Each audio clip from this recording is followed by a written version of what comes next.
You're listening to Hotepish.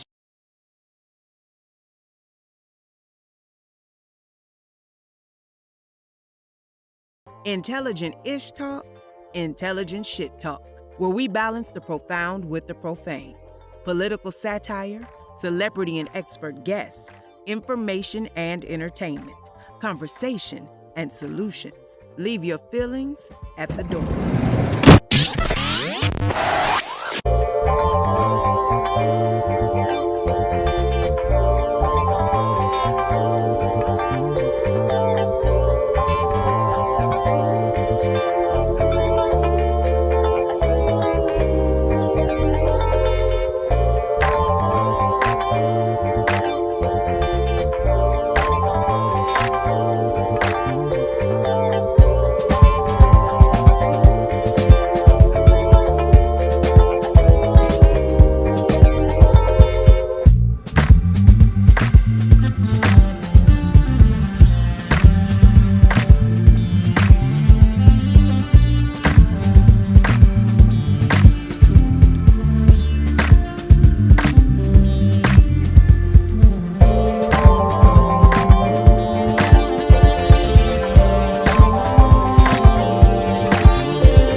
is here. We is here. Bringing that intelligent-ish talk. Kind of intelligent. Intelligent shit talk. Lots of shit talk. What's up, everybody in the chat room? We're about to start. I told you I'm in the middle of a music series. If you didn't hear part 1, I encourage you to go back and listen to it. How R&B was sabotaged and how R&B was taken from us. I did that show about a week ago. I want y'all to go ahead and check it out. But before I get started, let me put my preaching music on. You know, I gotta have that. There we go. You know me. I gotta have that music underneath when I talk. The music, it moves you. One thing about us as FBA, we have a natural rhythm.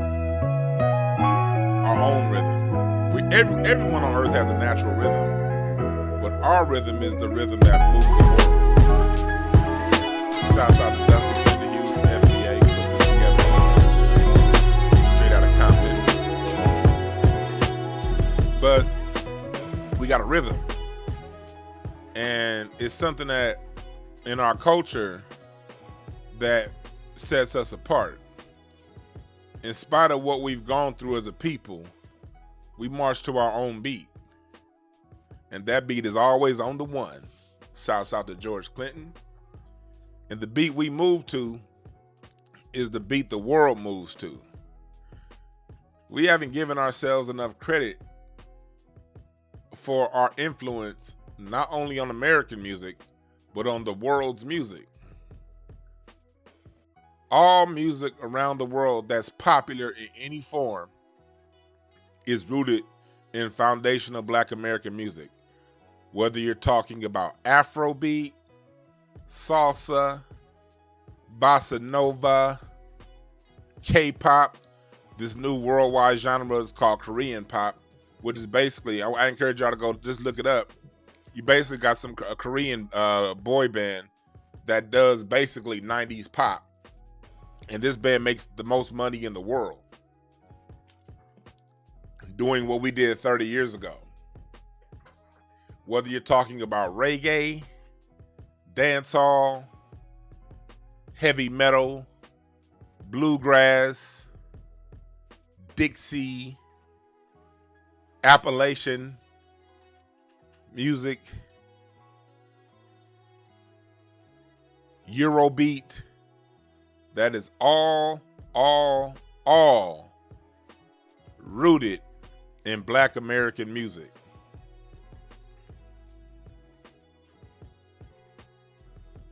And I'm gonna prove it. Not just on this broadcast. We got dozens of these broadcasts on the way. We got dozens of these on the way. This is just the start. This is just the start. I'm gonna put up on the screen my tree. This tree will be available to you real soon once my graphic designer is done putting it all the way together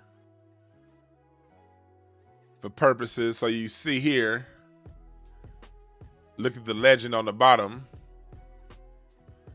Blue indicates primary genre. Red are the major subgenres of jazz. Yellow, the major subgenres of rock and roll R&B. Green, the major subgenres of funk, soul, and disco. And the white with an underlying just major subgenres. And then clear are subgenres of those major subgenres. For those who don't know genre of music, genre means a type of, a style of. That's why you have genres of movies. A movie genre may be comedy, romantic comedy, drama. That's how you define genres in movies. How you define genres in music is a style of music that's played. And the differences in them. Jazz is one genre, blues is another. But just because different genres exist, that doesn't mean there is not overlap within the genres of music. So on my tree here, you see the music goes back to 1619. It actually goes back before that. I put 1619 in just so I could, because one thing about, you gotta attract, in order to attract certain audiences, gotta put certain buzzword numbers in there, and 1619 is definitely a buzzword number because of the 1619 Project, and a lot of Negroes that are under the illusion that the first black people did not get here till 1619. I understand we've been there before then, and I'm 99.9999999% sure this music that I speak of existed on this land here in North America before 1619. But because the dominant society seems to want to put it out there that we didn't get here till 1619, okay, I'll play your game, and I'll still prove that all of this music is black starting from us in 1619. If you dig what I'm saying. So I'm not going to go through the full tree, but this tree is something that I will be using as I do this series on the roots and foundation of Black American music. You see how we come out of the jazz and the blues. And you see here how I put down, yes, 11:11 here on the West Coast. That's my favorite time of the day. You see here how all music stems from the blues and jazz. Rock and roll and R&B was the major sound out of that. And basically, when you listen to music worldwide, it's all a derivative of rock and roll and R&B directly. And then you see the children of rock and roll, R&B, funk, soul, and disco.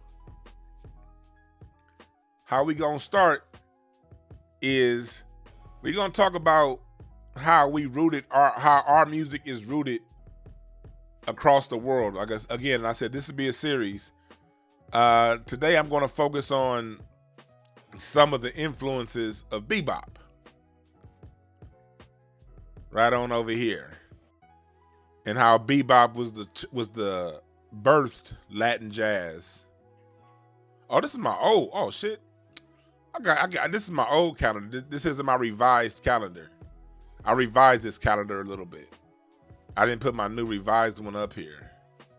Let me go on over there. Let me go ahead and download my newest revised tree. In the meantime, hit the like button, hit the share button. We breaking it down to y'all how this goes.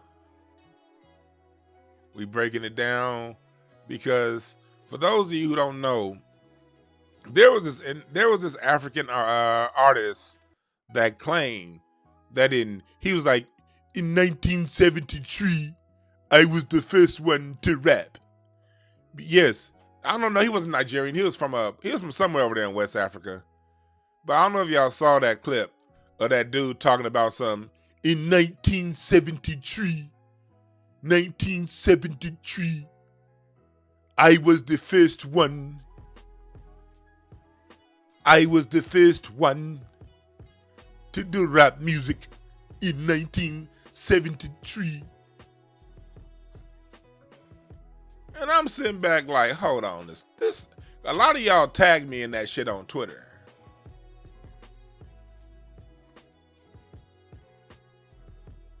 Let me see if I can find that video for those of you who didn't see it. Where if somebody could put that in the chat room, that link of that dude saying, in 1973, I was the first rapper. Matter of fact, how you gonna call yourself a rapper when you rolling your R's? When's the last time you heard a rap nigga roll his R's?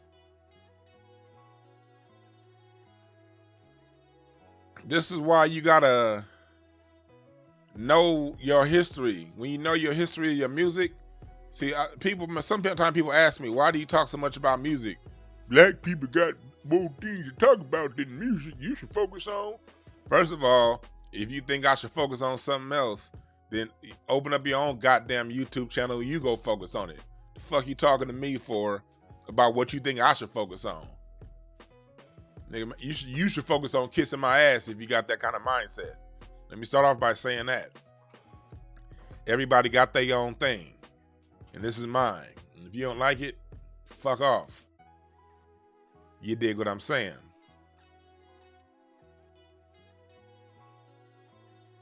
Okay, so here's my more revised one. I put in here where the influences bebop had on salsa, bossa nova, Latin jazz, and how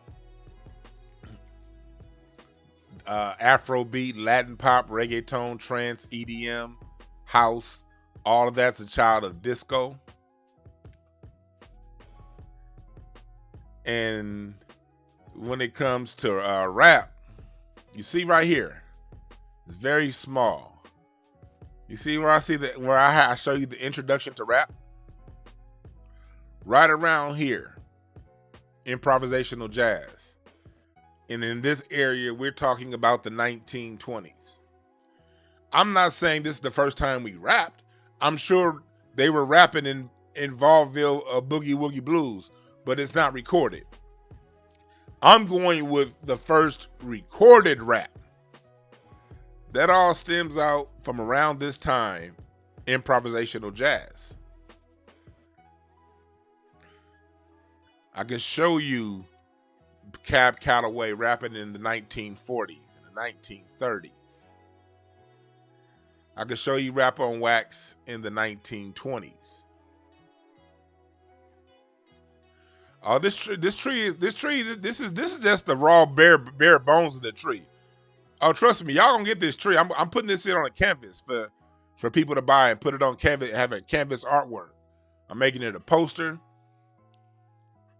But this is just the bare bones. This shit's about to be laid. It's about to be refined. This is just the bare bones of the tree, all right? Trust me, it gets deeper than this, the tree. But on the tree of our music, you see how dancehall and all of these other art forms were built out. But going back to what I was saying about rap, rap is something we've been doing. Rap was a part of jazz. I can't play any songs. I'll do a deeper show on my Patreon where I play the music. That's coming for those of you who subscribe to my Patreon. That part is coming. But rap music did not start in 1973 on the wax. It started on the wax with jazz. Why did rap not take off in jazz? Oh, quick little nugget advertisement. Y'all see y'all have stand-up comedy integrated right here in the middle? That's going to be on a different broadcast. Stay tuned. When I say I go deep, I ain't fucking around. But back to what we're talking about, rap. Rap was around in bebop, in jazz. It was around in blues. It was around in soul music. Rap has always been a part of our music. Why did rap not take off until we got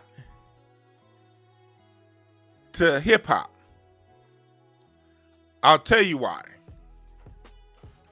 When it comes to rap, when you're dealing with a swing beat, rap sort of swings with the song. It doesn't define itself from the song. You know what I mean? It doesn't separate itself from the music.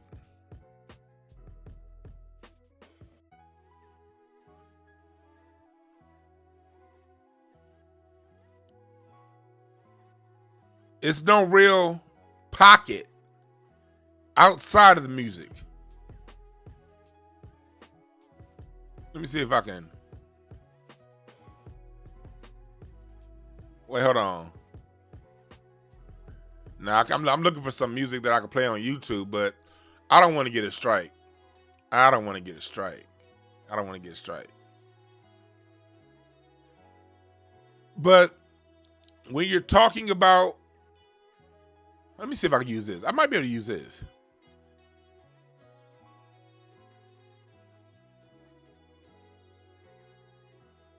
Okay, here we go. This could be used. Maybe I can use this as an example. Let me see if I can use this as an example. When music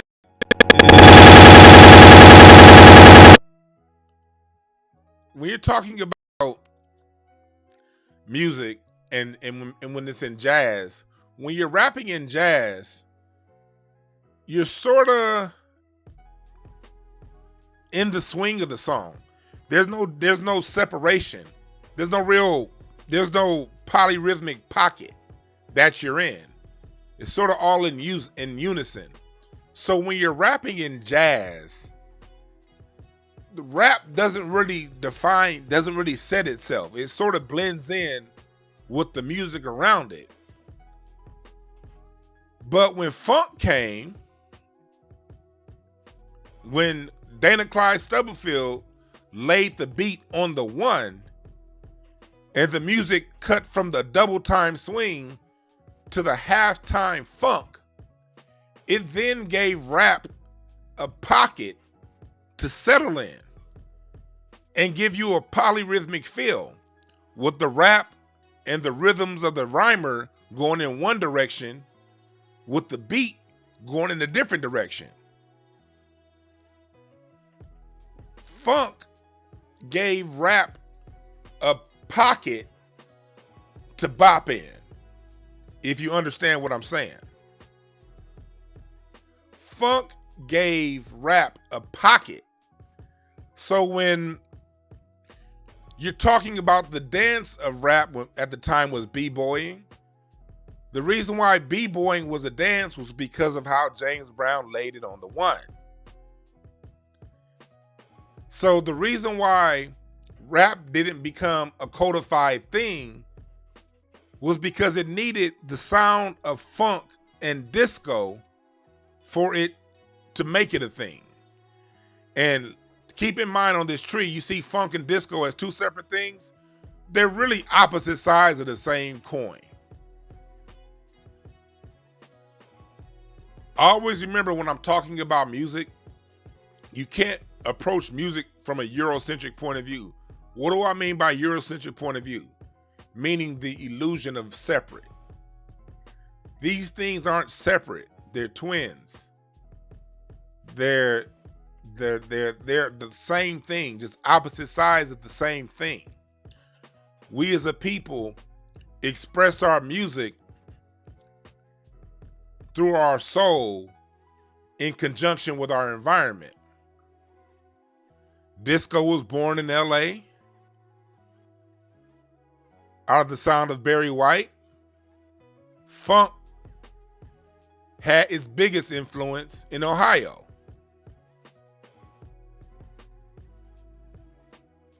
Funk lays it on the one, on the downbeat, and it's slower. Disco speeds it up and emphasizes the upbeat. That's why Chic is not only the greatest disco band of all time, they're also one of the greatest funk bands of all time. So we don't have fights over here at this channel about this versus that. It's all the same, just expressed differently. Okay? But hip hop rap needed funk and disco and the way they divided the beats up in order for it to pop off. So when they try to tell you hip hop started in 1974, that's a crock of bullshit. All hip hop is black culture. And black culture has always had a music of the time that defines the culture. Hip hop is the newest child of black culture. Rock and roll culture is black culture. Jazz culture is black culture. Blues culture is black culture. They all come with their own unique form of dance, their unique form of style and dress, their unique form of art. That's how black culture gets down, with the music of the day being the soundtrack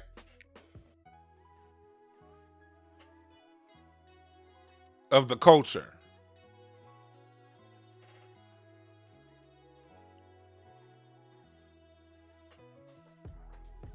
We got to remember that. I just looked in the chat room. Someone said, what's the word on the gangster rap? Street knowledge. Remember, West Coast hip hop started out as street knowledge. Then the music industry redefined it to gangster rap. But remember, the early days of West Coast hip hop, even though I have it over here under funk, was actually techno. Hip hop before NWA and Dr. Dre on the West Coast, Worldwide Wrecking Crew, all that, some of that early Ice-T, all that stuff was techno.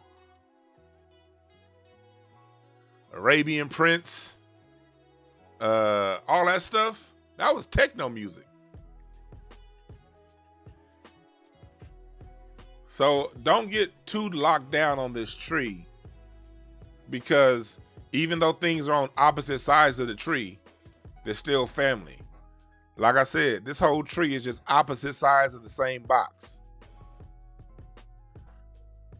Black people, when we see things through our worldview, we see things holistically as a circle.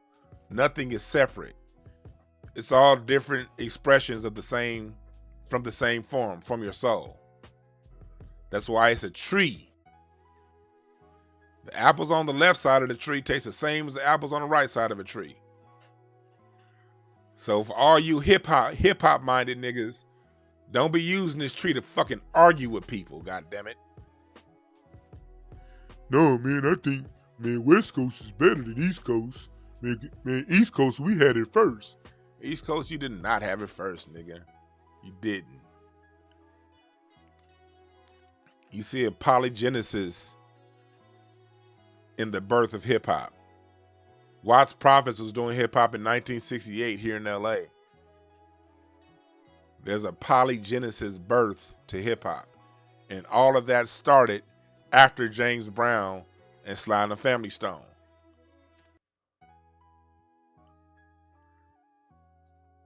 See, one of the major things that's gotten in our way as black people, the reason why other groups have been able to come through and steal our heritage, is because we don't love, respect, and appreciate our heritage.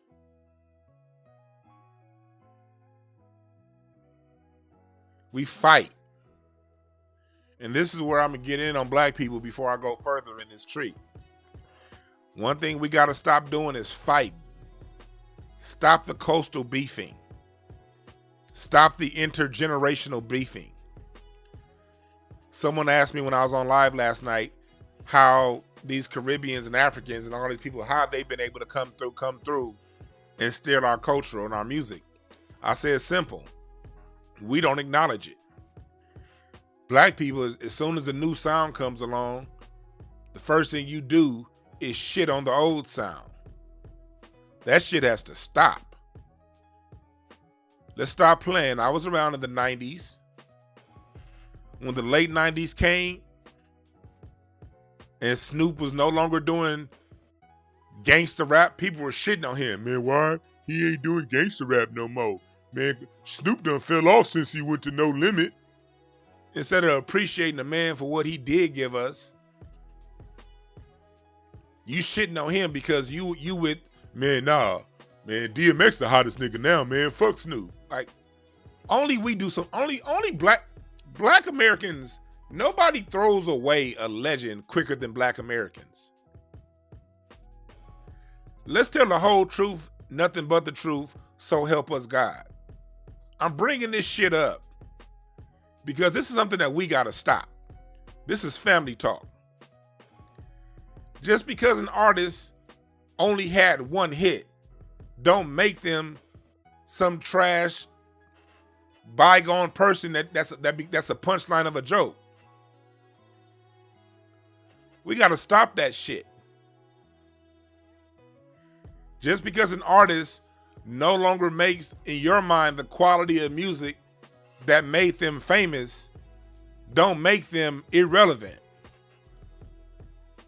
When it comes to acknowledging our legends, we ain't shit.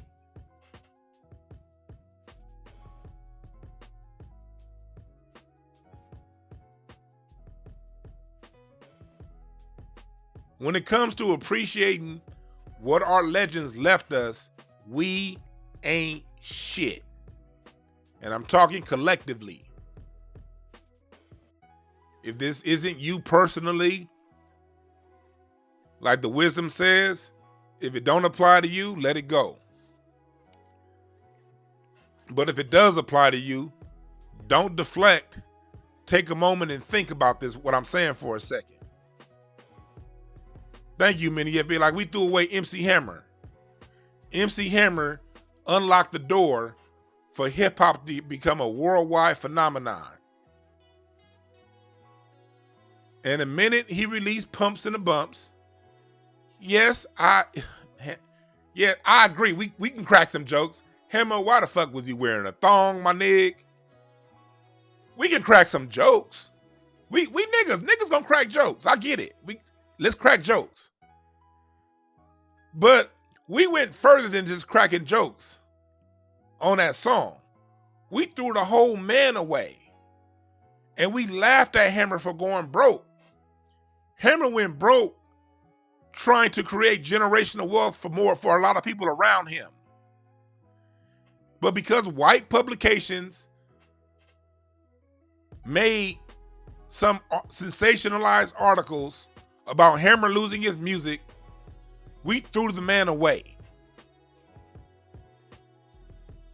Hammer's a god. So what? His run lasted about 3 to 5 years. That's one of the greatest 3 to 5 year runs in music history. Go to MC Hammer's Twitter and thank him for what he gave us. All it takes is the minute you like somebody, look at these top 5 arguments, for example. People always ask me what's my top 5. I don't answer that shit. Because to have a top 5 is to inherently be disrespectful. You're going to inherently disrespect artists and groups that don't deserve it. Because the minute you name your top 5, somebody's going to argue with you.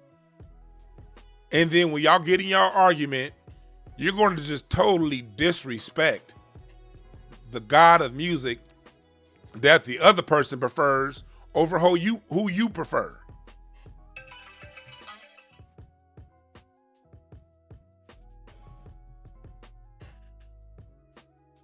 Get them bullshit ass arguments out of here. Don't ever ask me what my top 5 is. Because matter of fact, your top 5 change depending on how you feel that day. Because music is a reflection of the mood that you're in or trying to get yourself out of. When you're feeling low and melancholy, you're probably going to listen to some Isley Brothers. You might listen to some Jill Scott.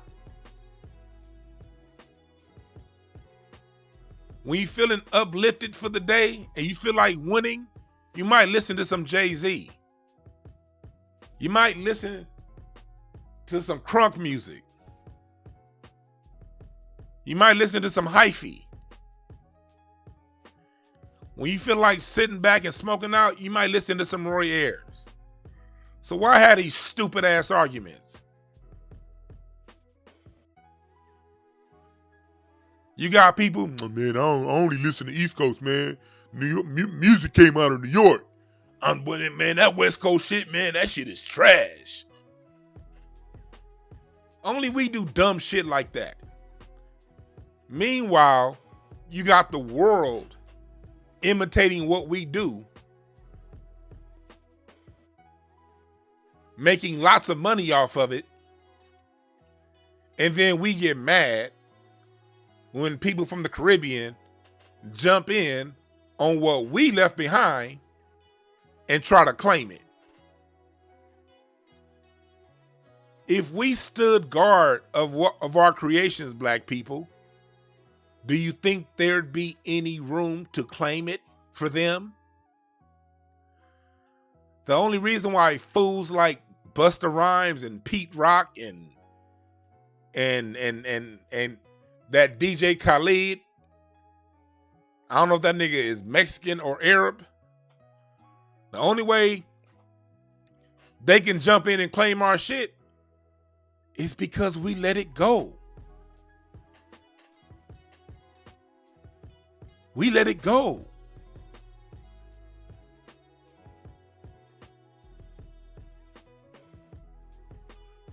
You guys can check my Facebook if you're Facebook friends with me, going way back to 2009, long before cartoons. Email me at incenseinashtrays@gmail.com. Incenseinashtrays@gmail.com. Email me there. When it comes to what, I lost my train of thought. I just saw, man, goddamn it, where was I? Where was I before I started talking about DJ Khaled? When I was talking about DJ Khaled. Oh, what we left behind. You can go back to old Facebook posts of mine over 10 years ago, long before these people started trying to claim our music. And I was telling the hip-hop generation, hip-hop, you gotta stop acting like hip-hop is some separate form of music. What we went wrong as black Americans is we act as if hip-hop is its own thing. As if hip-hop isn't a child of funk and jazz and blues. And I get why we had to do that, because at the time, the older generation, and this is where the older generation in black music history has always gone wrong, whenever a new form of black music comes out, the older group shits on it and say it's not as good as their music.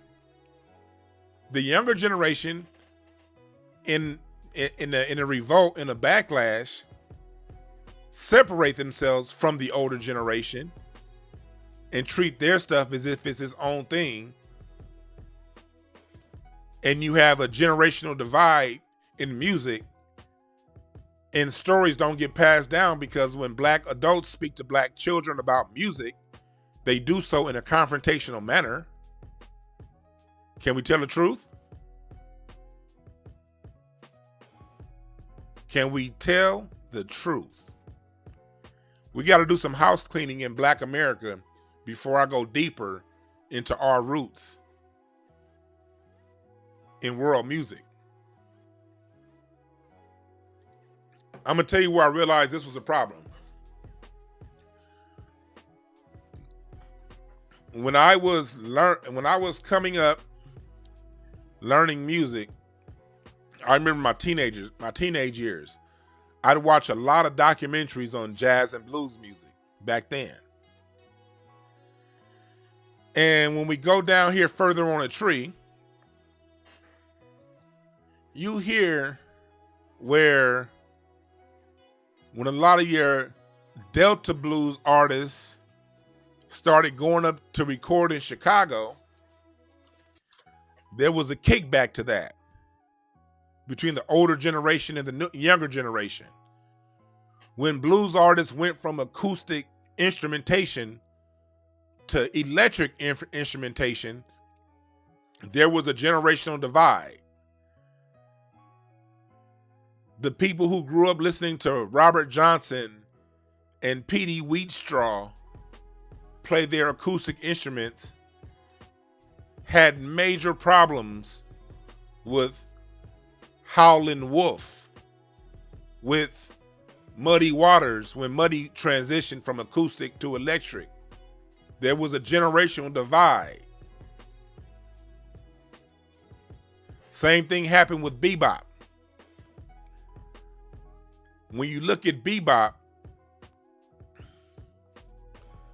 bebop had an issue, a major, one of the biggest generational divides in music history. It's up there with the generation divide between hip hop and soul music. In bebop, that form of music can be credited to this man here, Dizzy Gillespie. Bird and Dizzy, to be specific. His partner, Bird, and him himself, Dizzy, along with Thelonious Monk. When bebop came around, it offended the fans of traditional jazz. And by traditional, I mean your Louis Armstrong style. Louis Armstrong was your first. He's the person that created improvisational, that brought improv to jazz music. People think jazz was always improv. No, it was all charted out and rehearsed before Louis Armstrong. Louis Armstrong brought the improvisational sound to jazz out of New Orleans. He brought that power playing sound. And the trumpet was, for the most part, played like Louis Armstrong until Dizzy came along. Dizzy brought in a sound we call bebop. Bebop is named, just like hip hop. Hip hop is named sort of in a rhythm of how the music goes. Same thing with bebop. The reason why it was called bebop was because Louis Armstrong's generation of jazz musicians said that new music, man, it sounds like some bebop, beboppity boop. Well, I don't know what that bebop, bedoppity boop is. And they said that literally like clowning the music. But Bird and Dizzy was like, okay, yeah, the music do sound like bebop because the phrasing of the music sounded like bebop, beboppity boop.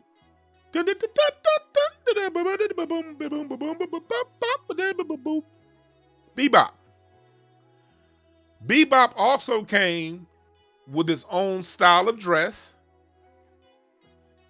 You see how he's dressed right here? Sort of thinner lapel suit. The way you see those Malcolm X suits, those what we call civil rights suits, those were bebop suits. Changed the fashion. These dark brim glasses you see right here, those were known as bebopper glasses. The beret, the glasses, that was known at the time in the 1940s as bebop style. The mustache and the goatee, the way you see Dizzy Gillespie dressed here was the style that bebop brought. And it changed the way the world played its music. It changed the way the world dressed. It changed the way the world wore its glasses. It changed the way the world played its music. Bebop was a revolt from the swing generation. Just like before bebop, you had stride piano. And the stride piano sound can be credited to Fats Waller. Fats is like an old drinking ass nigga in this picture. That's where I have on my map here. If you to stay in line with the map, when you have improvisational jazz right here, that's Louis Armstrong. Stride piano, even though I have them in different places, stride piano and improvisational jazz sort of came in at the same time. This is Fats Waller. Changed the way the piano was phrased and played. And it took those two, it took stride piano and the combination of stride piano and improvisational jazz to create and birth bebop. Bebop is a child of stride piano and improvisational jazz. And if you look here, going back to the roots of world music, Out of bebop, you get salsa, Latin jazz, and bossa nova. People don't understand. Salsa, bossa nova, and Latin jazz were all created in New York City.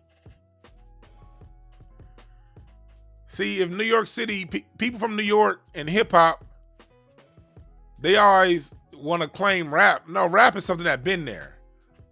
What you can claim is salsa music. You can claim Latin jazz, and you can claim bossa nova. Because all three sounds were played first in New York City by Dizzy Gillespie.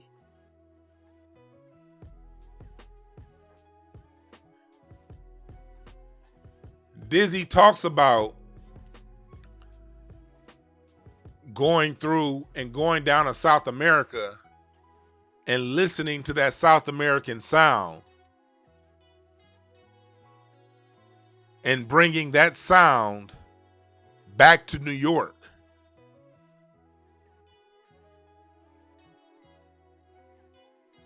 Let's see if I can find. Let me see. Here, listen to this old interview from Dizzy Gillespie.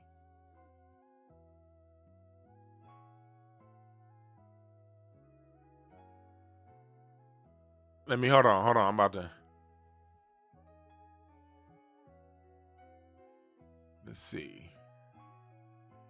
Doesn't evade the fact that we were the first one to play that kind of music. But the South Americans, let me go back. They had their own distinctive over in this country, by the way. Can y'all hear? Because we had been to South America, no one else had been there. And we had like one note samba and Sugar the Solid. We had it before the popular people made the record.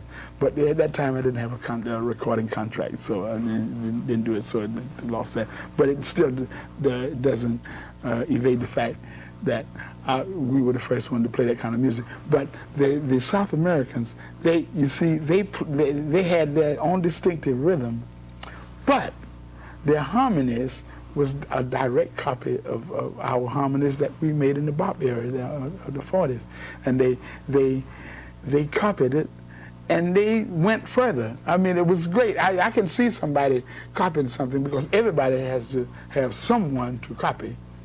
I don't care if you hear a guy says, I got mine out of the air, he's a liar. I don't care how great he is, because he had someone to as a standard to go by, because it doesn't come like that. So I was just going to comment too that seems to be a trend with groups such as the Blood, Sweat, and Tears in Chicago to sort of synthesize jazz and rock. As you pointed out, many of these musicians are, first of all, good jazz artists, and they many times perform rock because they can make more money at that than they can playing just straight jazz. Mm-hmm. But certainly jazz has influenced the rock scene a great deal, and certainly I think will continue in the future. It's a funny thing looking back over jazz history some 7 or 8 decades, and various writers have applied cute little subdivisions of these eras, such as the Dixieland or the swing era, and going into the bebop, and I don't know what you would call this era. People say that bebop's never with. I don't think it ever has been. Neither is Dixieland, but then the modern jazz trend. And I was wondering, jazz musicians are always trying to develop a new aesthetic, a new foundation, always surging ahead. And do you have any opinions about where jazz is headed? Yes, all I can say is where it has been up to this point. You see, you can look at jazz, the jazz picture, from the beginning. How did jazz start? Well, jazz started with the blacks. See? I'll put the link to this video in the description after we're done. See? That was Louis Armstrong. I'm not Louis Armstrong. That was Dizzy Gillespie, the person you see here in this picture, telling you how. And it's more in that interview. I gotta go back and when I do this again on Incense and Ashtrays, playing the music, I'll play more of that interview. Yeah, copyright, that's his free, fair use. Copyright disclaimer has been posted. Fair use.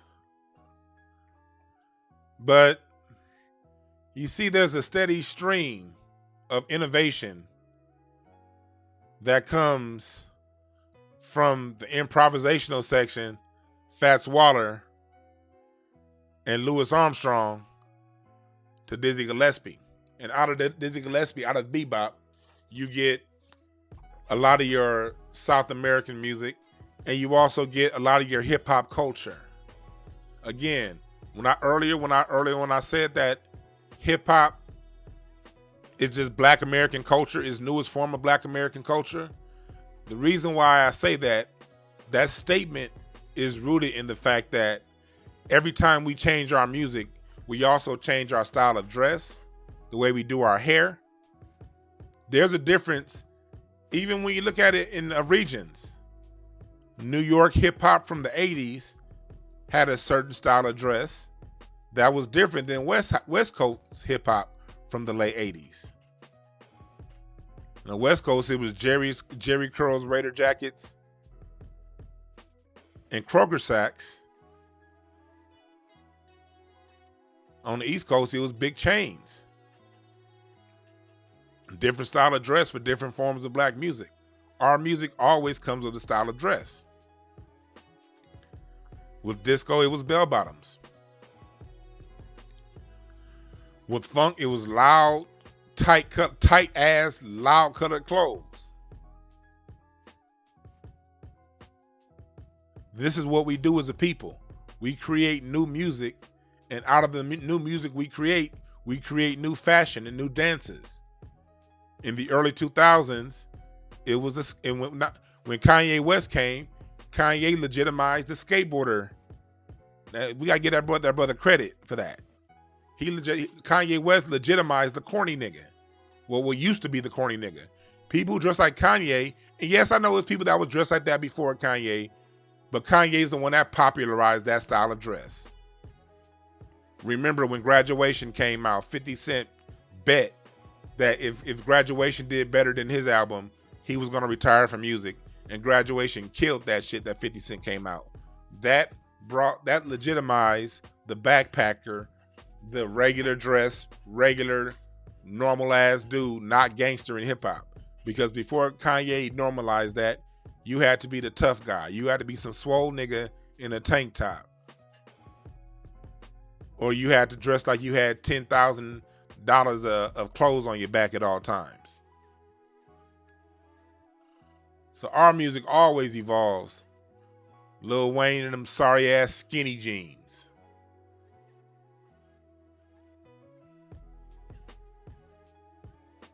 It's always evolving.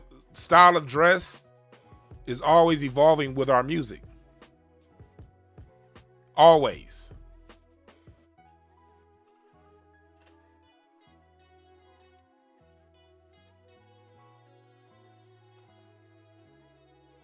Me and Larry working on a book right now. Shouts out to Larry's sorry ass in the chat room. Yeah, we breaking all this shit down. Style of dress is always played a part in our stuff. Going back to what I was talking about, Black people having pride in our culture. Always know that our youth, our FBA youth, one thing that's guaranteed, they're going to evolve upon what we did, whether good or bad. And when they evolve and change the music, they're also going to change the style of dress. Salute to the young kids of 2022, bringing baggy clothes back. I love you little young niggas. I love y'all for ushering in loose clothing again. Thank the young, teenage, early 20s set of Black youth for bringing back clothes that fit. We need to embrace our youth. We need to embrace these changes that they bring upon us. That's how we maintain cultural continuity. That's how we stop other cultures from coming in and claiming our shit. whether you like the change or not. I talked about this yesterday on my live. Y'all remember that episode of Blackish when they were the Prince episode? Y'all remember the episode of Prince?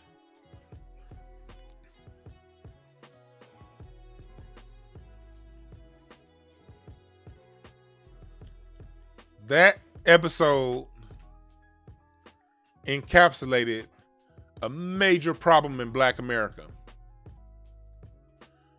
On the episode, if you didn't see it, Dre, the father,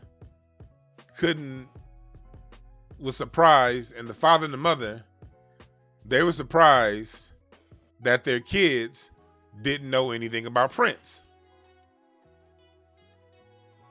And they went through a whole episode of them trying to turn their kids on to Prince. One problem. How are your kids teenagers and they don't know about Prince? If your kids are teenagers, if your kids are even 8 years old and they don't know about Prince, that's because simply you haven't been playing Prince in the house. If you appreciated Prince like that, yeah, you would still be listening to new music, but you'd be playing a lot of Prince most of your life, and Prince would have been part of the soundtrack to your child's life growing up. One reason why I know music so well was because a lot of parents, I look at my parents were really exceptional with me. I thank my parents with gratitude for this shit all the time. I thanked them for this just a couple weeks ago. My parents, when they would play their music, they would never shit on the current music that was out. But my dad would play his music. So I grew up knowing who Smokey Robinson was, who Stevie Wonder was. My dad would explain to me the music. My dad would explain to me the beef that people had between the Temptations and the Dramatics back in 1974. I grew up on it, so it didn't have to be explained to me. One thing I noticed in my years working with families and doing family communication. Bye-bye. One thing I had to say bye to my wife. I love my wife so damn much. My wife is my nigga. Y'all don't understand I love that woman. Shit. My wife is my best friend for real, for real, for real. But back to what we were talking about. What was I talking about before I got so happily distracted by my wife? What was I talking about? I lost my train of thought. That was a good distraction. What was I talking about? Help me out, chat room. Help me out, chat room. What? Where the fuck was I? God damn it. Where was I? I know it's a delay in the chat. Somebody help me. Help me. Oh yeah, I was talking about black households of music playing. In my years working with families and children, for those of you who are new to me, my subscriber list, I've been working with children in South Central LA and families well over 20 years. And in my years counseling and working with families over behavioral issues, communication issues, I would often find that parents oftentimes didn't talk to their children much outside of chastising their children. It's like they kind of be in their own world and they really only interact with their children when they chastise them.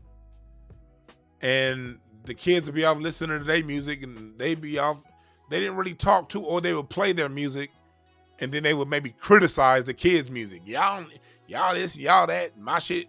And it would oftentimes breed discontent in the family dynamic. People don't talk to each other, they talk at each other. And in my years working with this was a common problem that I saw. And oftentimes black households, instead, the reason why things don't get passed down is because there are generational fights going on within the family dynamic. Families not really fucking with their kids like that. And that broke my heart seeing that so much. And I would just, going back to that episode of Blackish, I would see similar type things in my dynamic where maybe they were a good family unit, but they didn't really have much conversations about nothing. Parents don't tell their kids shit. So when you have generations of people where the parents don't tell their kids shit, information gets lost. People always say, how can black people be so separated? Because it only takes one generation to lose valuable information. It only takes one generation to lose a language. It only takes one generation to lose thousands of years of genetic history. It only takes one generation. So we as a people, that's something we have to be a better steward of. We have to better be a steward of communication within our family lines. Men and women, husband and wives, talk at each other, not to each other.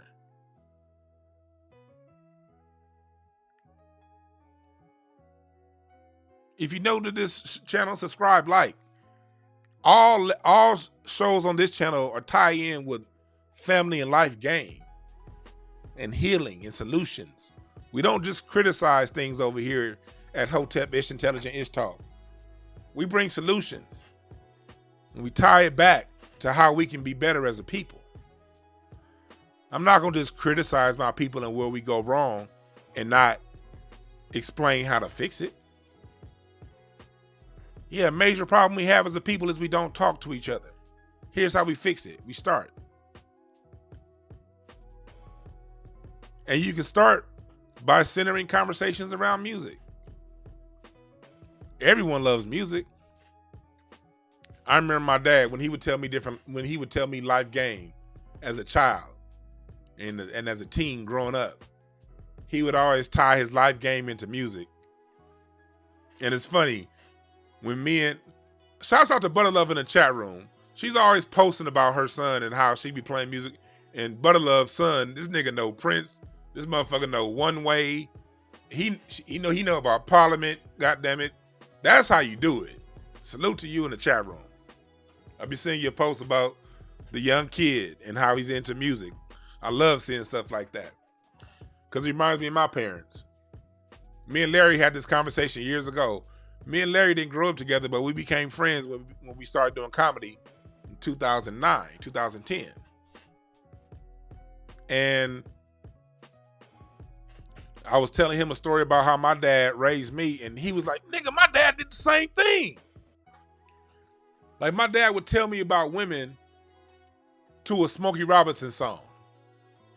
He would tell me about different things in life to the music. He'd be listening to his old school music, and a certain song will come on, and it'll trigger a thought.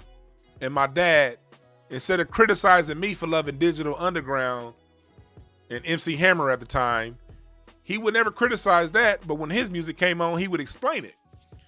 And I'll never forget, there's a song that that's done by Martha and the Vandellas. People who listen to my Incense and Ashtrays music show, you've heard this song. It's a song by Martha Reeves and the Vandellas called Hunter Gets Captured by the Game. And that song was written by Smokey Robinson. My dad used to love that song. And that song was about as a being in pursuit of the opposite sex, a man in pursuit of a woman in pursuit of a man, you pursuing her, but somehow that person flipped the script and being the one that got you locked down. Now you went from being the hunter, now you trapped in love with this person and they in control. Now you the game. And that's what that song talks about. So my dad would play that song and then talk to me about, never going too far in on something, always keeping you cool, always surveying the situation. Don't ever get too caught up in something. And then he'd drop his famous line he'd say on me. He'd be like, because I'm telling you right now, son, a whiskey glass, a whiskey glass, a whiskey flask, and a woman's ass will get you every time. That was one of my dad's old saying. A whiskey glass and a woman's ass will get a man every time.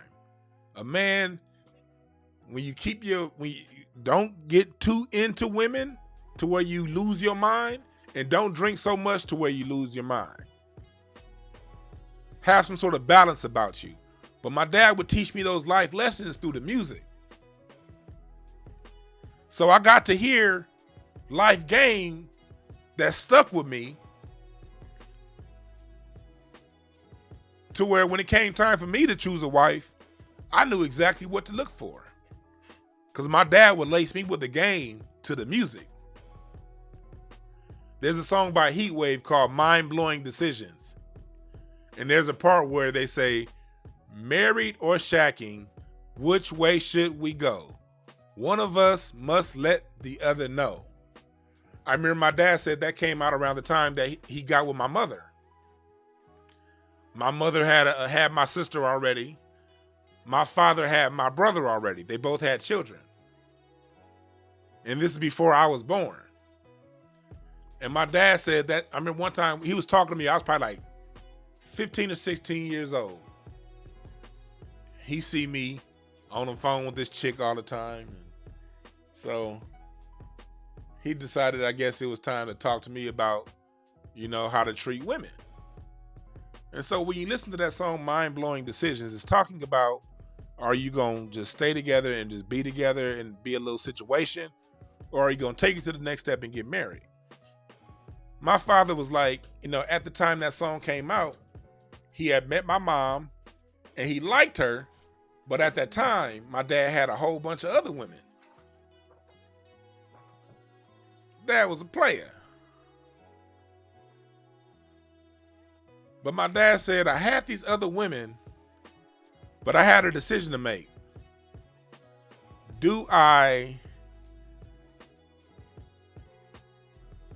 My dad was like, do I stay with these women and keep a harem of women around? Or I got this woman that's right here in front of me that's showing interest in me and I like her. Do I stay with that? Or do I keep being a player? And then my dad was like, that was the mind-blowing decision that he had to make at the time.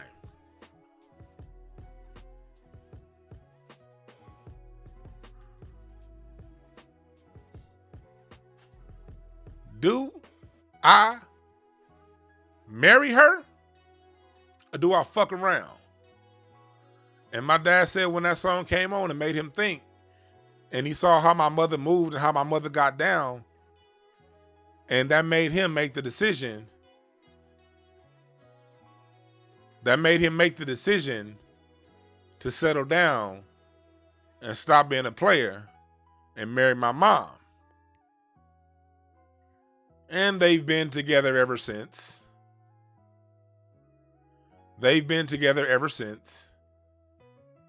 Hell, I went to go kick with them the other day. But that came through the music. Again, Black American music. That's an example of how we can keep family continuity,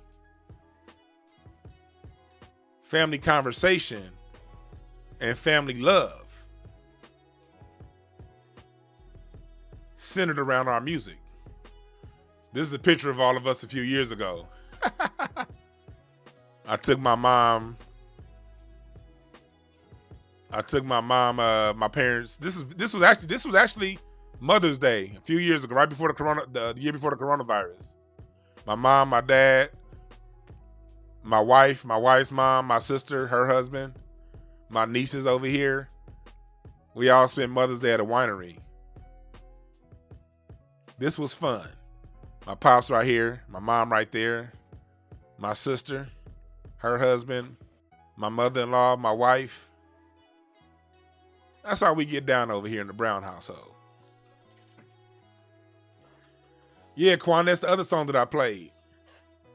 Fork in the Road. I played that yesterday on my song, on my show, Message in the Music, which will be up on my Incense and Ashtrays Mixcloud later on today. Fork in the Road, another great song. See, we as a people, we've always passed things down through our music, lessons down through our music. And when we get that continuity, when we maintain that continuity, we maintain our culture. But as long as we fight each other over this coast versus that coast, my generation is better than your generation, we open the door for others to come through and take and steal from our creation.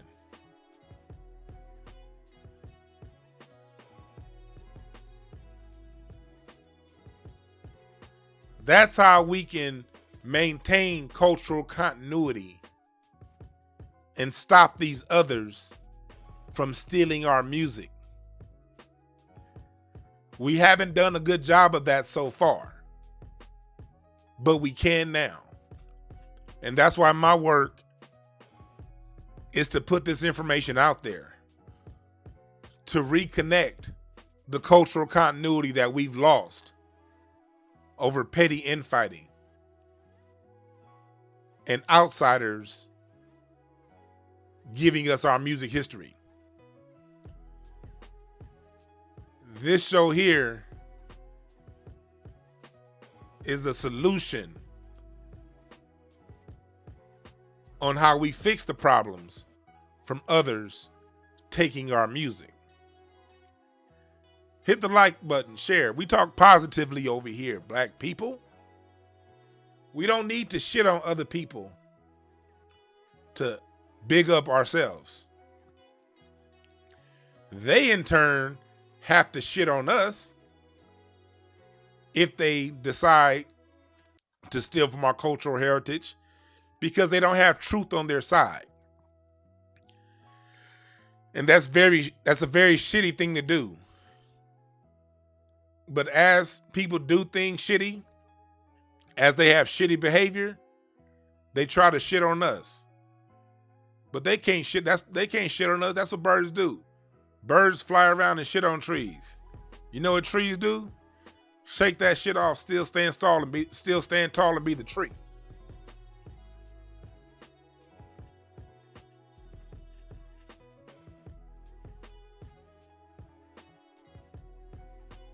This is how we gatekeep our culture, Quan. You right.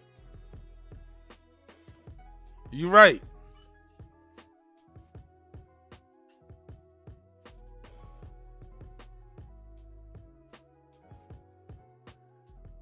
We got somebody in the chat room that's mad. Oh, Lord. It's always somebody that got to come in the chat room with an attitude. If you don't like what I'm saying, get the fuck out of here. It's that simple. And that goes for anyone. If you don't like it, if you can't differentiate this information from other things that you heard, then there's a spot on the short bus and a window for you to lick as you take your seat. Just make sure you keep that helmet on your head like the doctor told you, because when you be licking in windows, you might fuck your head up again, okay?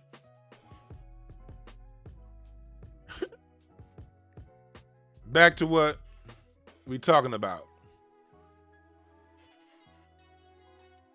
On my roots of black music around the world, going back to the African dude that was talking about, I created the rap music in 1973. That motherfucker, look on the tree. Look where Afrobeat is.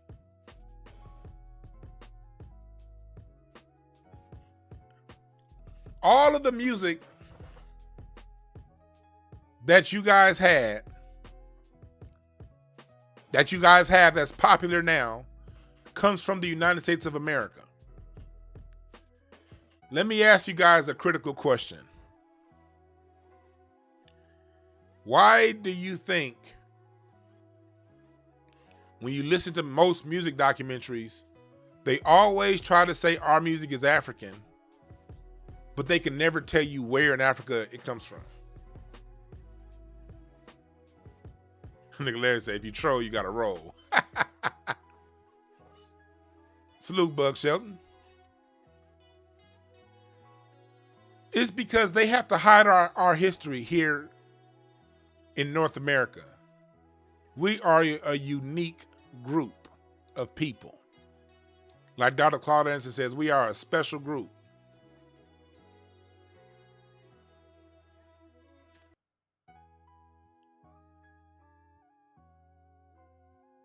Let's tell the truth. Let's tell the truth, the whole truth, nothing but the truth. Black American music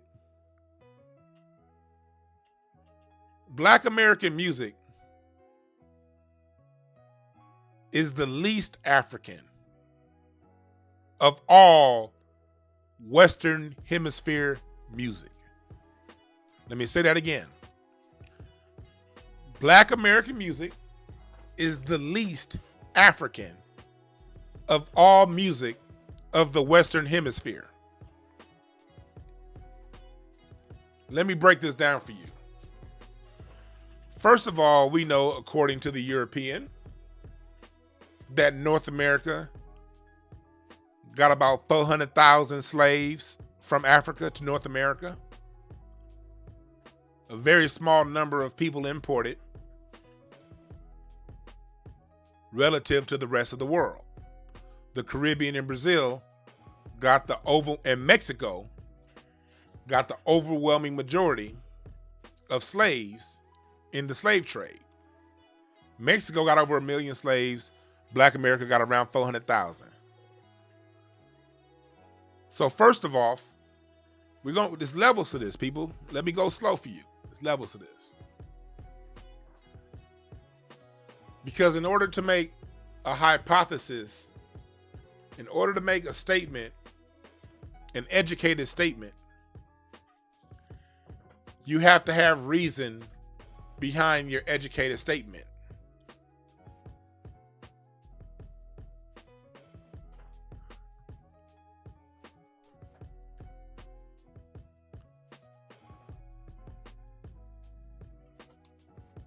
On one level,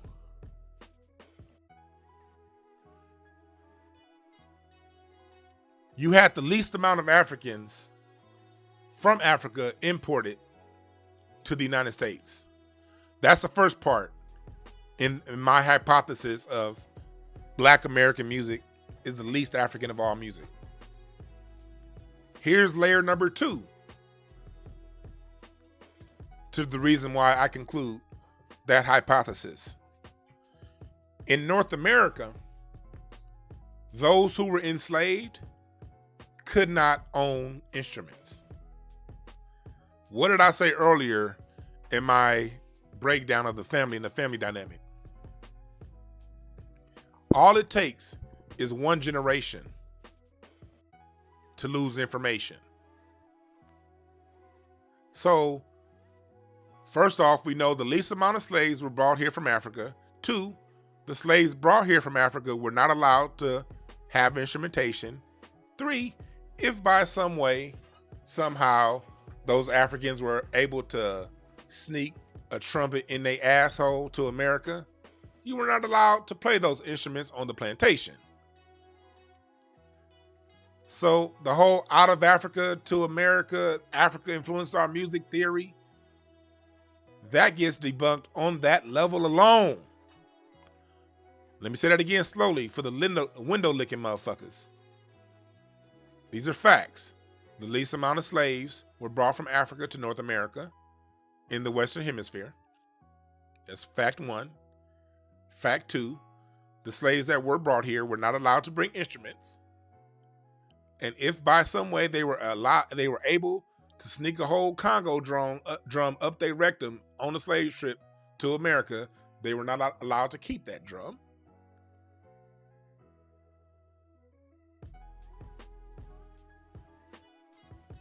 Three, if they were somehow able to sneak that Congo drum up their ass to America and play it, instrumentation on plantations were outlawed in the 1700s.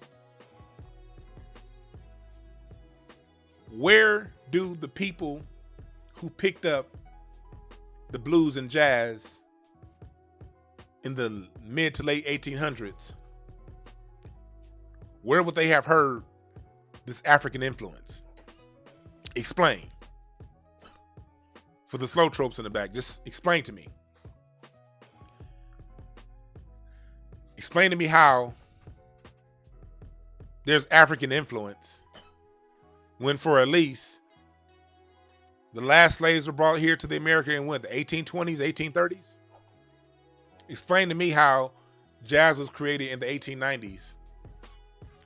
How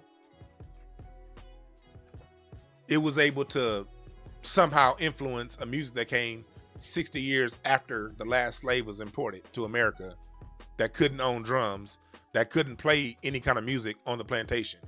Explain that to me, how that works. See, sometimes we have to break things down. Power is in defining yourself, defining your ancestry, defining your history. If you're going to connect my music to Africa, you have to show me.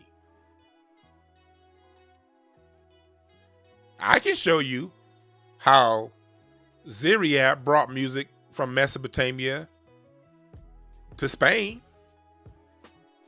I can show you how the music of Spain, the music of Cedrick, I can show you that music's influence in foundational Black American music through songs like Sketches of Spain by Miles Davis, through Pharaoh's Dance.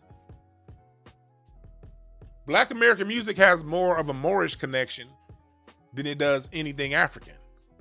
Ooh, did I say that?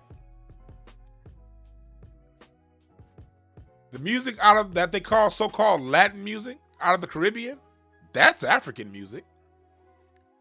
That's Spanish music, meaning Al-Andalusia, Moorish Spain. The music out of South America, that's African. But they'll tell you that that's Latin. What's another fact? The drums and the people on the plantations in the Caribbean and in Brazil, according to the European, they were allowed to keep their instruments. Go watch any documentary on the slave trade with the Caribbean and South America. There was a cultural continuity between Africa and the Caribbean because they were allowed to maintain their customs. They weren't flooded with white people. They were allowed to stay the majority. So they were allowed to play drums. They were allowed to keep their music. And this is according to them. This isn't according to Dwann's history.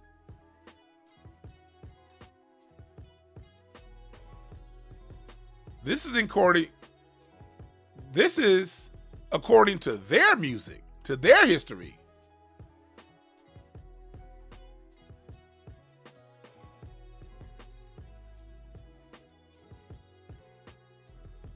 So their music is African. Our music is uniquely tied to North America. Again, I'm going to explain my hypothesis that Black American music is tied to North America. Again, I'm going to explain that. One, the slaves in North America were not allowed to play music. Drums were outlawed. This is a fact. You can look it up. Two, It only takes one generation to lose information. So if there was any sort of African drumming here before it was outlawed, that was cut off 100 years before we get to jazz and the blues. 2, 3, the instrumentation, the bandstand that we set up is uniquely tied to the foundation of Black American of North America.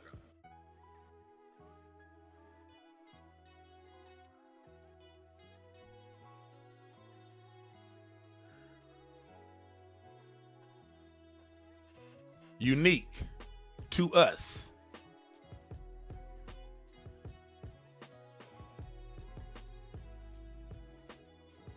From the instrumentation to the bandstand.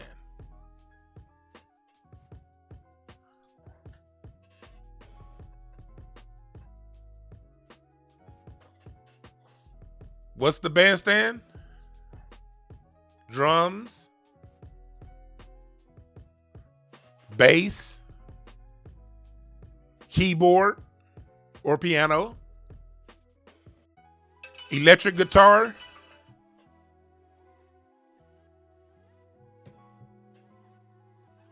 that's us. I explained this before on my show, the one I did, the R&B Roots of Reggae. When you're talking about other forms of music, they had timbales, all kinds of shakers, bells, a whole bunch of all that shit sound. When you're dealing with a drum set, that was created here in North America. Electric bass, North America. Electric guitar, North America. Keyboard, 808. Drum pads, drum machines, that's all here. That all starts here. So when you see other forms of music around the world using that instrumentation, that alone makes whatever they're doing a derivative of what they heard once we hit their culture.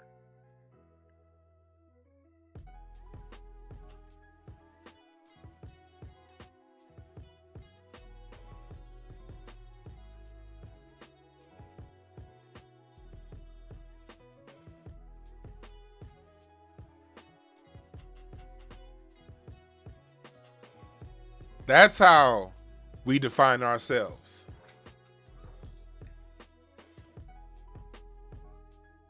And when people always want to go back to Africa, yes, everything started in Africa. Yes, I get that. But people started leaving Africa over 100,000 years ago, folks. That's the part of world history that people don't seem to want to wrap around their fucking mind. People left Africa over 100,000 years ago and developed their own unique sound, their own culture, their own music. Let me tell you again, music, all music is expressed through the soul in the context of your immediate environment. Latin music is colorful. Caribbean music is colorful. We listen to Latin jazz, salsa. It's very colorful because it's a combination of bebop, Black American rhythms, and African harmonies. Black and African rhythms and Latin and African Black American harmonies expressed in the multicultural, diverse environment of 1940s New York. After Dizzy Gillespie went down there and visited the islands. And the people from the islands took that sound and took it back home and expressed it through their environment. The Caribbean is very colorful. It's very exotic. So the music, when you're talking about Latin jazz, bossa nova, that's bebop expressed through a tropical environment. Like Dizzy said in the video I showed earlier, they took it and evolved it and did something bigger with it. Because they reflected the music to their environment. I use this example all of the time. The reason why hip hop in New York is different than hip hop on the West Coast is because of environment. When Black American culture through hip hop was expressed in New York, it was expressed through music being played in the park. Because in New York, the environment allows music to be played in the park. New York is a very loud environment. Subways, sirens, police sirens, millions of people packed into a small little space. It's a very fast-paced, loud environment. So when hip-hop, when Black American culture is expressed through the sounds of New York, it's going to be loud. New York hip-hop has the boot bap sound, because in order to cut through the loudness and the hustle and bustle of New York City, you gotta have boot bap beats. Hard-edged. Versus on the West Coast, we have space. We don't get on subways, we drive cars.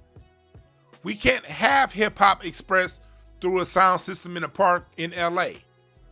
Because the LAPD, the minute you get to the third bar of that song, LAPD gonna send in 20 police cars and a helicopter and shut that party down.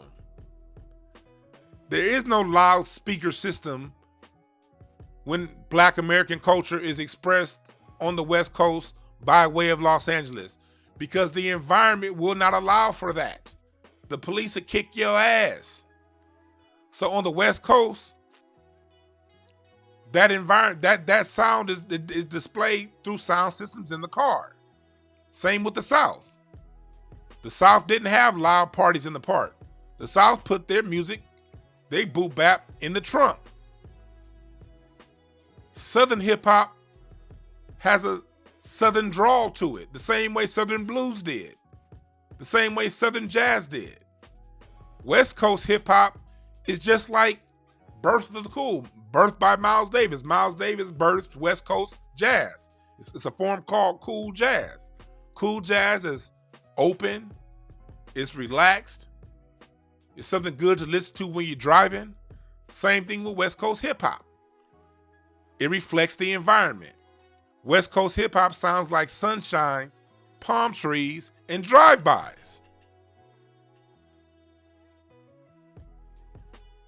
Music is a reflection of your current environment. The thing is, the Black American, when it came time to express the music of our environment, we created the instrumentation that did not exist in Africa. Let me say that one more time.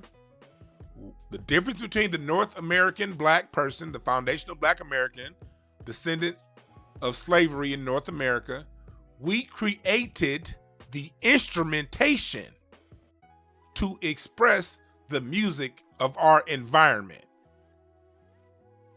That's either true or not true. And if somebody decides to debate you on that, they will lose.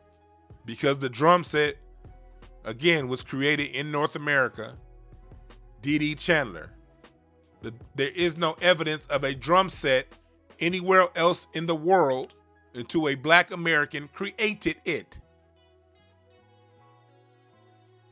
When Bo Diddley created his Bo Diddley backbeat, that sound,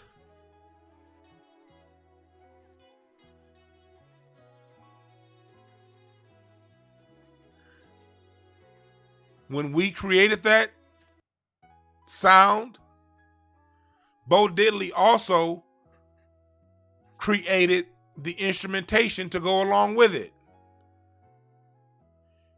He created that guitar.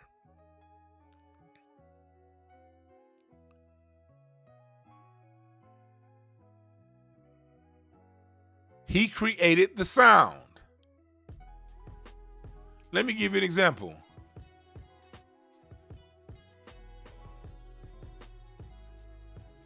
Let me give you an example.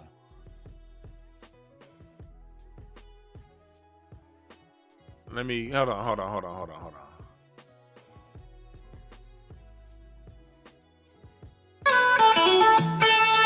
guys have all heard of this.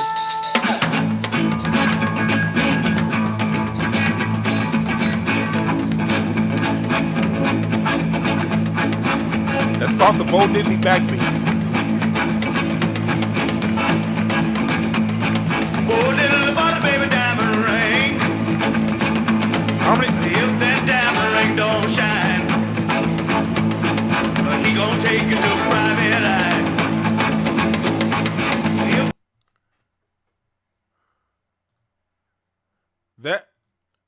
That right there is called the Bo Diddley backbeat. How many times have you heard that on a Pringles commercial selling product? That beat,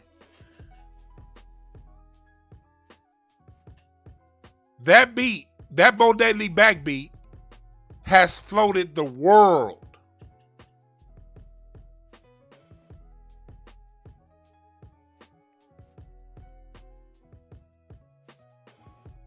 That guitar you heard that sound came of did not exist before Bo Diddley created it.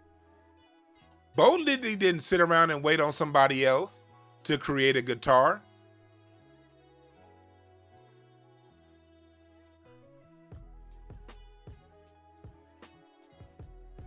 He didn't do that.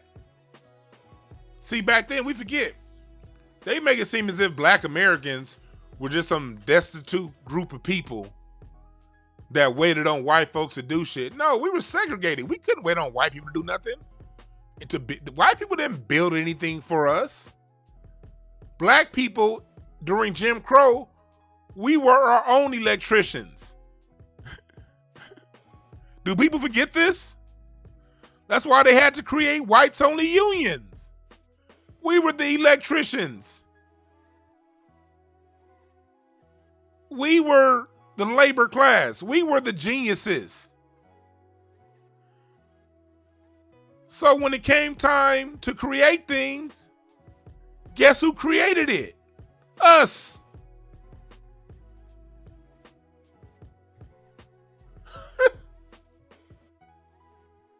We literally created the sound of our music. This here is a diddly bow. Funny word, that's where Bo Diddley got his name from. He named himself after a diddly bow. A diddly bow, if you go back and listen to my interview on Incense and Ashtrays with Mr. Bobby Rush, my second interview with him, he talks about how he got his start and how a lot of blues musicians of the time got their start playing guitar, learning on a diddly bow. A diddly bow is what you would make on things around the yard.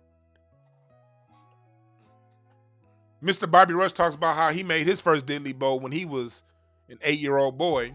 And what you do is you would get a bottle or a gas can or something, a stick, and a piece of hay wire. And you would make it and you would pluck that string. And that's how Mr. Bobby Rush learned how to play the guitar. That's also how Bo Diddley learned how to play the guitar. And a lot of our blues legends off things of scrap that they made sitting around their land as sharecroppers. There was no connection to Africa. These people had been in America for hundreds, if not thousands of years, creating the instrumentation it took to pull off this uniquely black American sound. We need to get off that it comes from Africa. No, black people, we created some new shit that did not exist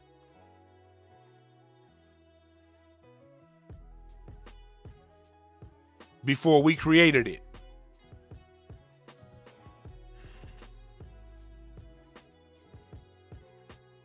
Somebody in the chat room said it looks like an African musical instrument. Well, prove it. That's how you know somebody's gaming you up. Africa is the largest continent on earth. If it came from somewhere, name the country. Did it come from in the Morocco region? Ethiopia? Madagascar? What are you talking about? Egypt? Libya? What are you talking about? Who, where? Congo? Zimbabwe? Chad? Mali? Eritrea?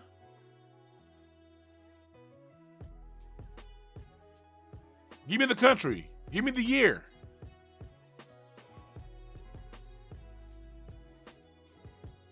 People left Africa over 100,000 years ago.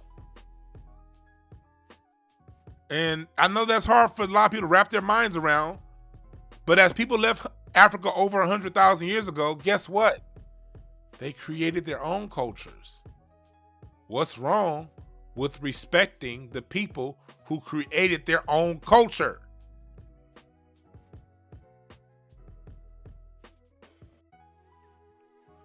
What's wrong with that?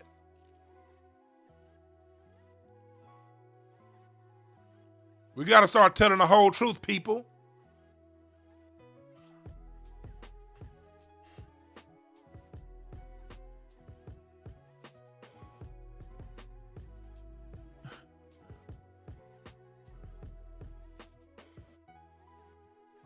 Nigga said, African logic, we created the wheel, so we created the car.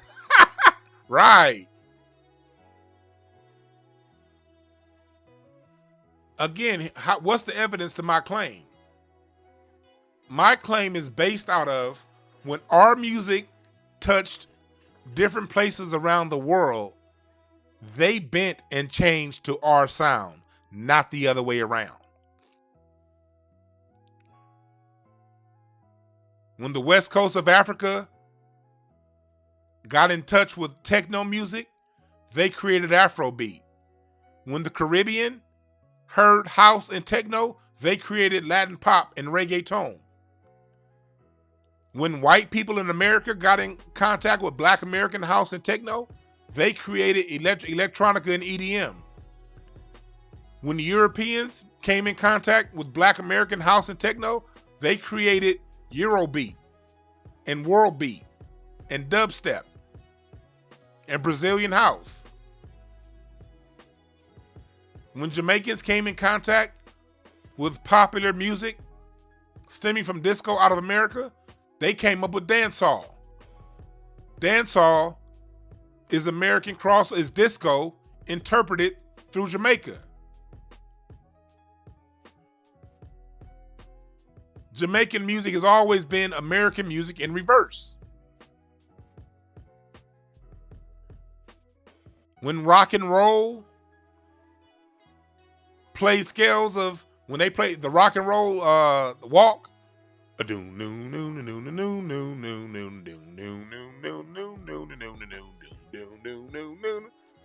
the Chuck Berry.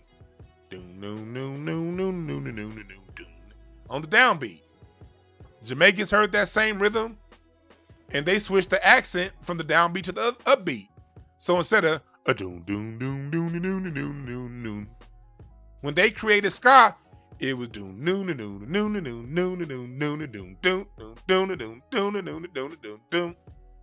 same shit. But even the upbeat rhythm that they created was born out of Fats Domino, Blueberry Hill. It was after that whole upbeat sound was Fats Domino playing off of the downbeat guitar riffs. The innovators of ska and rocksteady, when they heard that, they interpreted it in our soul music through Jamaican rhythms. Instead of the downbeat, the upbeat.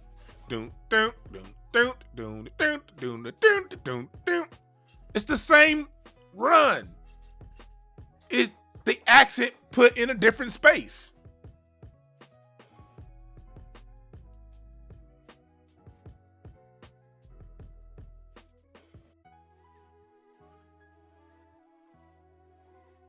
That's how we can root and show and prove and trace the music that's popular around the world back to the music of North America through the instruments that we created.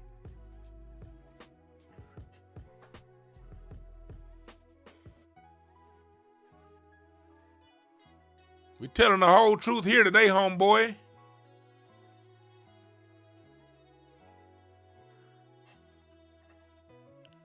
Same with the bass. What made the bass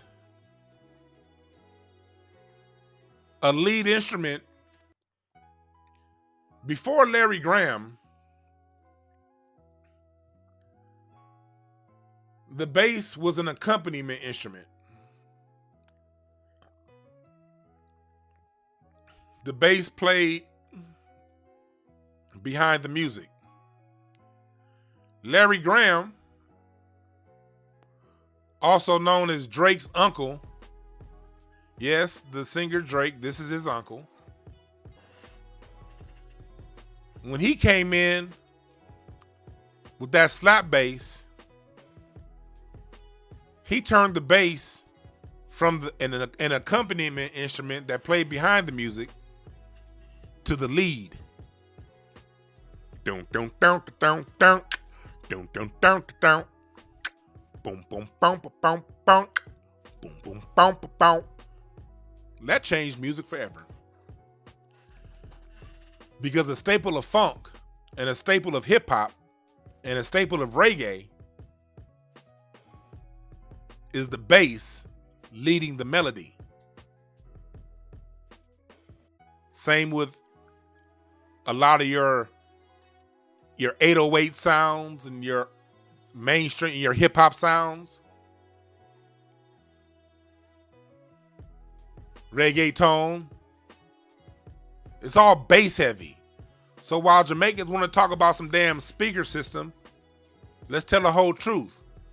The person that made the bass a lead instrument, a lead sound, was out of Oakland, California, Larry Graham. If not for Larry Graham turning the bass into a lead instrument, your sound that you guys claim doesn't exist. Larry Graham is someone we as black people should always lionize and immortalize. But again, we don't acknowledge our legends. We kick our legends to the side and act as if they don't exist because we're into the new flavor of the day. So because we don't give Larry Graham his due, because we don't acknowledge his greatness, we don't even know that because of him, other people around the world get their music and their whole style of play because of what a foundational black American brought into music. Same thing with Lester Young. Lester Young, saxophonist, played with Count Basie's band. Before Lester, the saxophone was an accompaniment instrument. It played in orchestras. So even the music, the instruments that we cannot claim credit for creating, we can claim credit for changing how those instruments were played and how that was then adopted around the world. Before Lester Young, the saxophone was a section instrument that played within orchestration, especially the tenor sax. The tenor sax was not a lead instrument. Lester Young was one of the coolest people of his day. I always say Lester Young was the Marvin Gaye of the 1940s. Lester Young used to speak in jive. He was the kind of person that would call men ladies and ladies men. He was in Count Basie's band. He and Billie Holiday had a special friendship. Some people said that they were lovers, but they themselves said it was never that. They were just best of friends. And he was known for calling Billie "Hey, young man, how's it going there?" And he would call JoJo White, the drummer, "Why don't you ladies play the song right on over here?"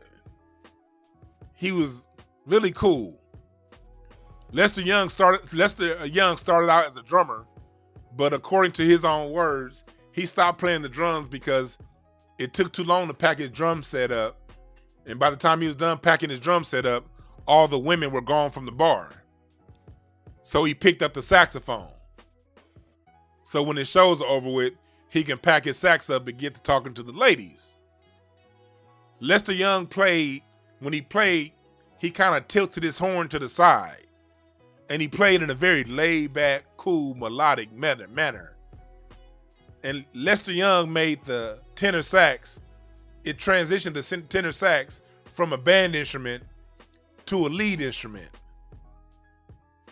So today, when you see people like John Coltrane, Kamasi Washington, and these different bands around the world, 80s music, remember 80s music always had some corny ass saxophone solo. That was a staple of 80s pop music. It would be some dickhead with a shag playing a saxophone solo out of nowhere. Every fucking 80s song. I never want to dance again. Guilty feet have got no rhythm. And then out of nowhere, some nigga playing a goddamn tenor saxophone. Well, we can all thank Lester Young for that, because he's the person that made the tenor saxophone a lead instrument. And after he stepped out front and made the tenor saxophone a lead instrument, the world has since been playing music with the tenor saxophone as a lead instrument.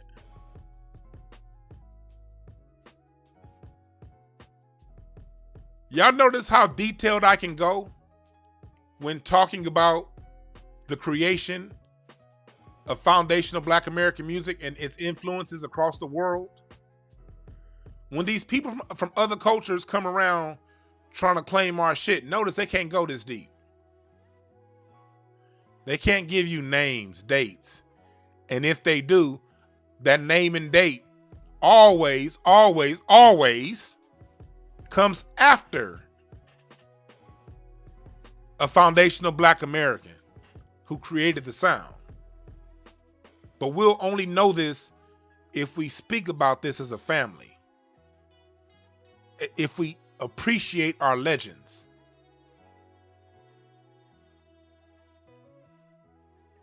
We have to start by appreciating our legends. And just because someone no longer has a hit record on the radio, that doesn't minimize who they are.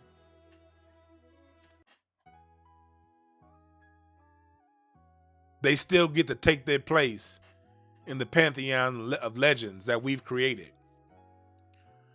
Because we the only motherfuckers so stupid to argue Prince or Michael Jackson. When we look at other cultures, look around, they look at their history, they ain't got a Prince or a Michael Jackson. But you got foundational Black Americans that'll turn around and damn near cut each other over Prince or Michael Jackson. Instead of saying they both were gods, they both were great. My preference is this, your preference is that. But they still gods in the eyes of music.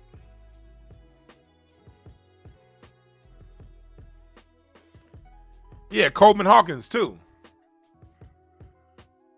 How did I forget Coleman Hawkins? I'm glad you. Chat room. Who said that in the chat room? Ro. Thank you. I would have been remiss if I did not mention Coleman Hawkins in that. Coleman Hawkins was really the revolutionary. But when it came down to Lester Young, he was the person that brought in that cool. Coleman Hawkins' style influenced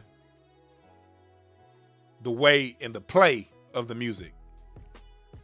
And then Bird came in with the alto sax, with that bebop, and changed how the sound is phrased.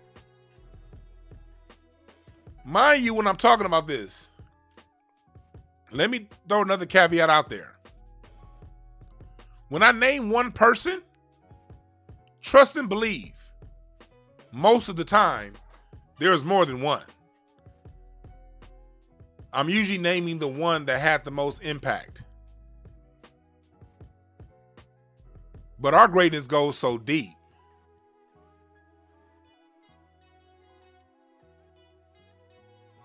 Our music goes so deep. You can name more than one.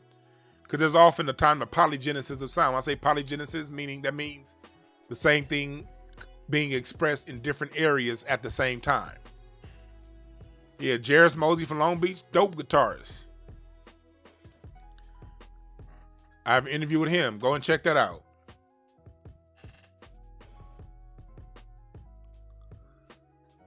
But with Black Americans, we can show an evolution of our greatness through our sound and how that sound has impacted the world. So we got to stop this infighting. Your coast versus my coast. Your generation versus my generation. Stop that. Because we all family. And it's all soul music. And all soul music is expressed through the environment you're in.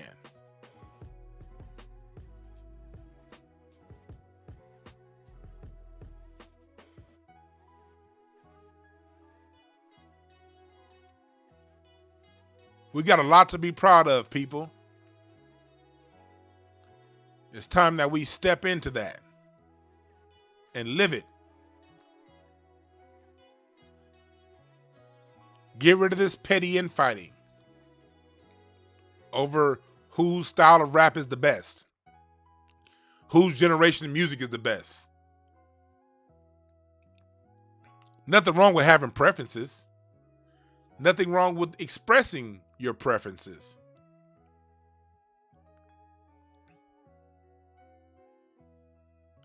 Just chill when it comes to being defined by your preferences.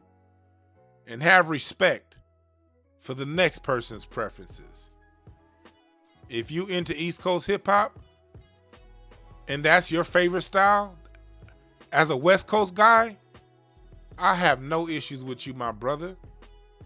Matter of fact, I appreciate the fact that you love where you come from, because the music reflects your environment. It makes sense. You down south, and that's your style of music, more power to you. It's not a cause of fight. It's not a cause of contention. If my favorite rapper is Ice Cube and your favorite rapper is DMX, that's cool. If you from Florida and Rick Ross is the greatest to you, fine. Let's talk about why you like what you like, and I can express why I like what I like, and then maybe we can see each other's point of view as to why we like our styles of music. How about we give that a try, black people?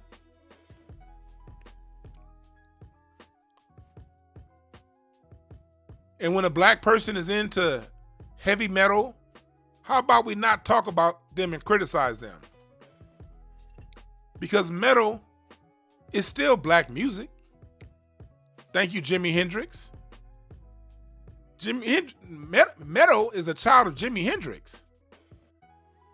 Jimi Hendrix is a child of Muddy Waters. Muddy Waters is the blues.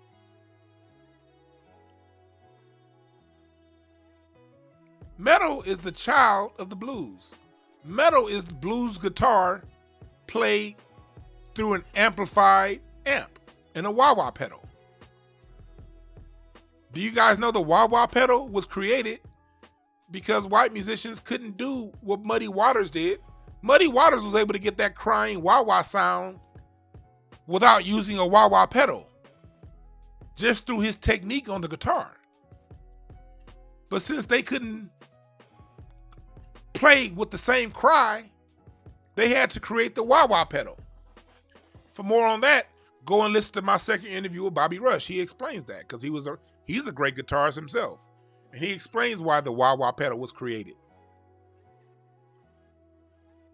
So because Jimi Hendrix played Muddy Waters through an amplified guitar, we get heavy metal, which birthed Britpop, punk rock, gothic, acid, grunge. So if a black person comes around and he wants to play rock and roll guitar, he's still our brother. He's not a sellout, black people. He's expressing soul through the guitar.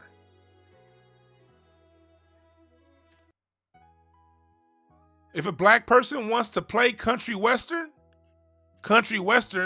is a child of the blues. The Delta blues was taken off in Memphis, while country western was taken off by black people living in Nashville. And don't get it twisted, it was the black people of Nashville that got country western music started.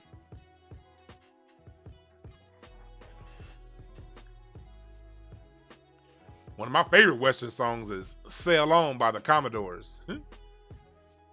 I was talking to my father-in-law about that song recently. He produced that song with Lionel. But he and Lionel are both from Alabama.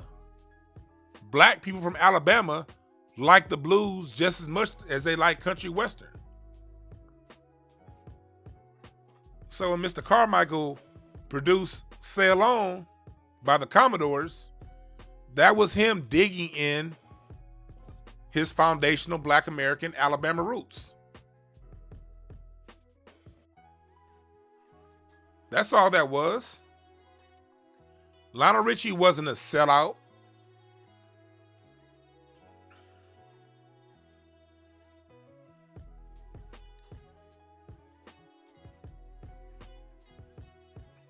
He wasn't being a sellout.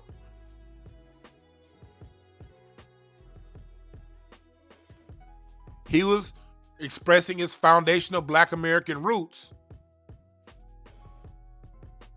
through country western. But the same music producer who produced Sail On, a great country western song, also produced Brick House, one of the greatest funk songs of all time. My father-in-law, Mr. James Carmichael, the same man who created one of the staple funk songs that still gets played worldwide today, Brick House, is the same man that produced Sail On, a country western classic by the Commodores. It's all our music.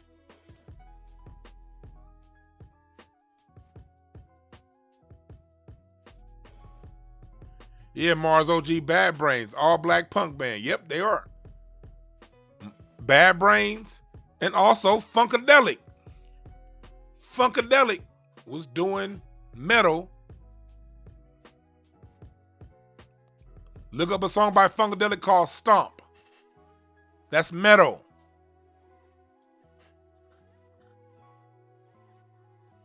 It's all our music, people.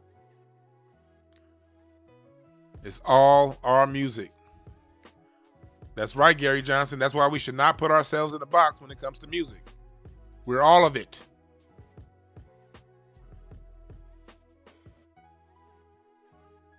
I got a whole lot of lessons coming from this tree. Today, we spoke in general about world music. My next few breakdowns is still going to be in general. And then as we go deeper into this, I'll break down specific genres that you see on this tree and how they evolved. And I'll go into very, very sharp detail.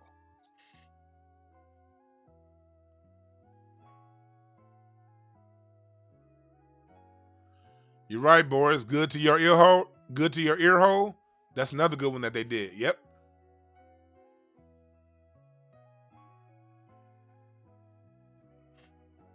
We got to claim it.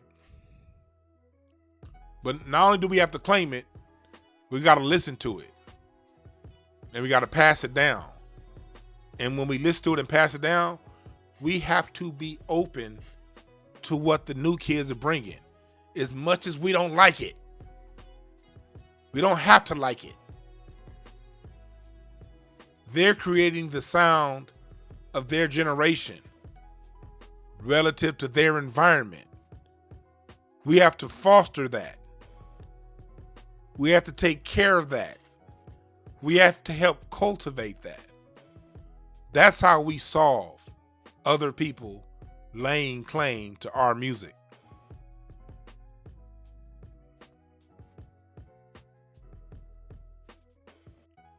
I want to thank y'all for listening. There's more of this coming. I thank y'all. My drum sample packs will be out pretty soon. I heard some of them. They're starting to sound pretty good. Some of them are out. Let me play. Let me see if I can. Do I have any of my shit on here? Do I even have my shit on here? Oh yeah, I do. Here's some of my loops that I have coming on my sample packs.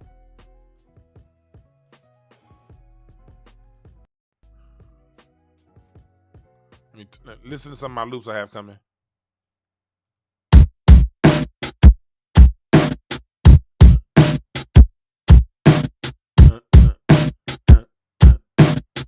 That's one of my loops.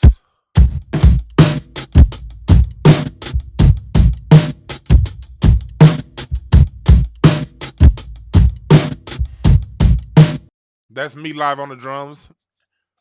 That's a brief taste of some of my sample pack loops that will be available on livedrumsamples.com. Because again, I don't just talk about shit to talk about it. I create solutions. I got tired of talking about drum machines taking the soul out of music, but sampling is the way people make music and drum machines. So I was like, okay, instead of me criticizing, let me provide a solution.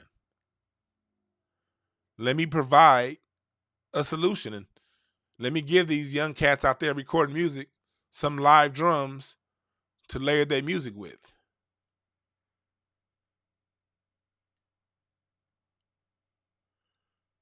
This nigga Dr. Sinister said I stole that from Bo Diddley.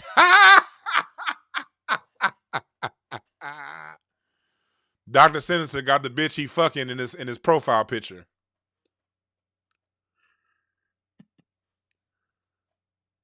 This nigga Larry said I'm gonna rap all over them symbol packs. Yeah, music is an expression of our culture.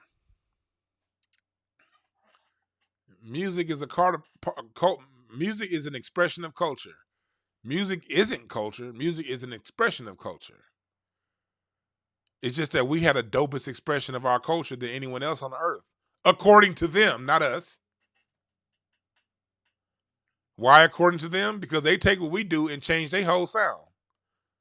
We don't change our sound when we interact with other cultures. But other cultures sure do change their sound when they interact with ours.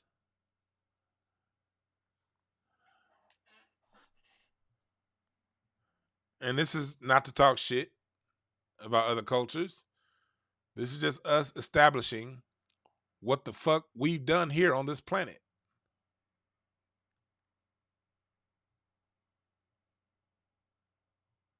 Thank y'all again for listening to Incense and Ashtrays /Hotepish. And remember this, get my t-shirts at hotepish.com/shop. I got my new Mothers of the Movement t-shirt. Order that t-shirt and hoodie. And remember this, there are no perfect messengers. Only perfect messages for those who are willing to pick up the game. My name is Dwan.